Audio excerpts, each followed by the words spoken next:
Selamat siang. Kami dari kelompok 3 ingin mempresentasikan hasil kerja kelompok kami pada SPD 2 yang berjudul tentang normalisasi tabel rencana definitif kebutuhan kelompok RDKK Tani. Kami dari 5 orang beranggota kelompok, yaitu Akmal Studi Prasetya, Muhammad Takdim, Muhammad Yusuf Syam, Eruka Devon Bora Pekelaran, dan Muhammad Iksan. Karena Muhammad Iksan itu sedang mengikuti MBKM SIB. Langsung saja kita akan memulai presentasinya. Yang pertama itu adalah RDKK UNF, ini singkatan dari Unnormalized Form dari tabel RDKK Tani.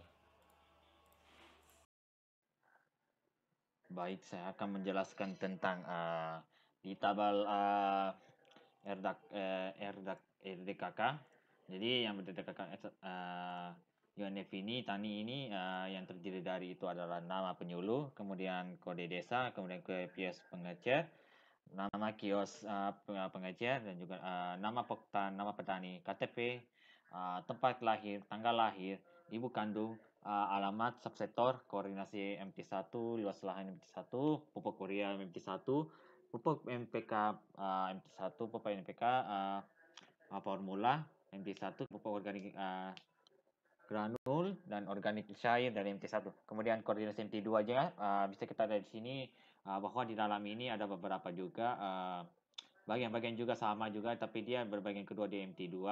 Di sini kita bisa pupuk urea dan pupuk sampai pupuk organik cair ini ada terdiri dari kosong. Mungkin kita akan melakukan pemanggilan atau menghasilkan bagaimana caranya juga jadi MT2. Kemudian untuk koordinasi MT3 ini dia sama juga, tetapi juga luas bagaimana itu luas lahannya sampai pupuk organik MT3 ini tersebut.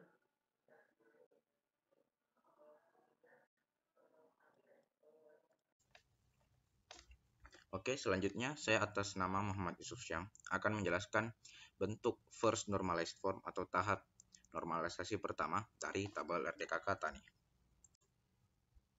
Berikut merupakan bentuk first normalized dari tabel RDKK Tani. Seperti yang kita tahu, inti dari first normalized form yaitu tidak boleh ada grouping data ataupun duplikasi data pada tabel. Jadi untuk atribut untuk kolom pupuk urea MT1 dan yang mengandung MT1 sampai MT3 itu kita hapus dan hanya mengambil paling pertama saja. Di sisa kolom pada tabel hanya luas lahan, pupuk urea, dan seterusnya. Selanjutnya itu masuk ke tahap kedua normalized form dari tabel RDKK Tani.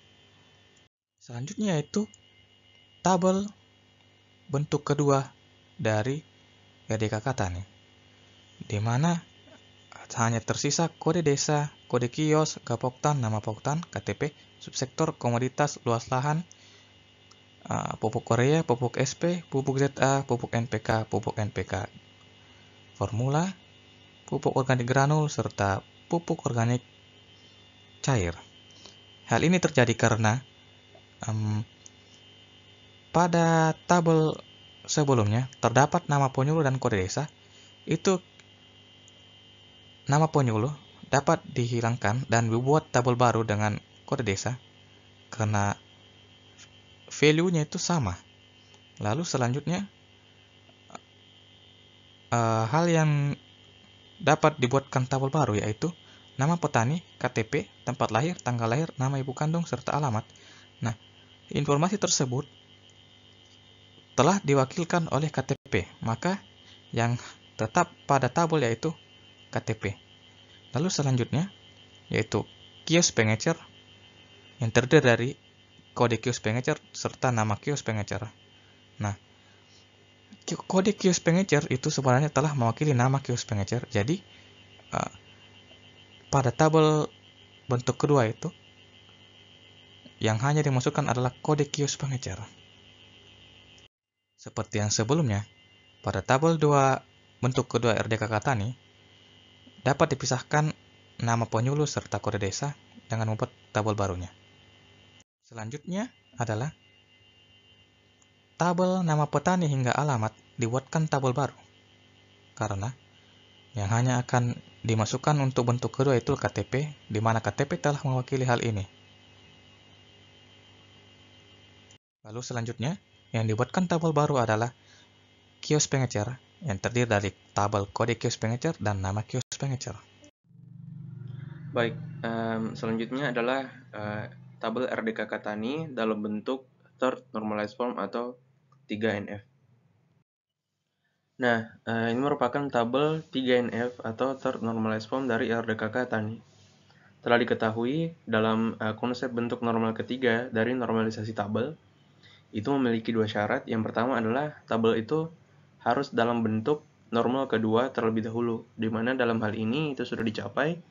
Dan yang kedua adalah kita harus menghilangkan segala ketergantungan fungsional yang ada di dalam tabel, di mana dalam hal ini kita harus memisahkan entitas poktan dan entitas komoditas dalam tabelnya masing-masing.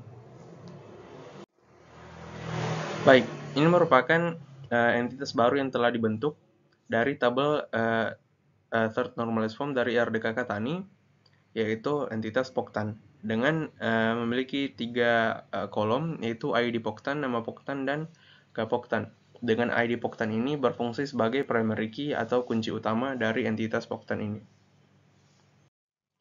Nah, entitas baru yang dibentuk untuk menghilangkan ketergantungan fungsional dalam tabel adalah entitas subsektor, di mana entitas ini memiliki 2 kolom, yaitu komoditas dan subsektor, di mana komoditas ini berfungsi sebagai primary key atau kunci utama dari tabel entitas subsektor ini. Nah, demikian presentasi dari kelompok kami. Kurang lebihnya mohon dimaafkan. Semoga apa yang kami sampaikan dapat dimengerti dan ditangkap dengan baik. Terima kasih atas perhatiannya. Assalamualaikum warahmatullahi wabarakatuh.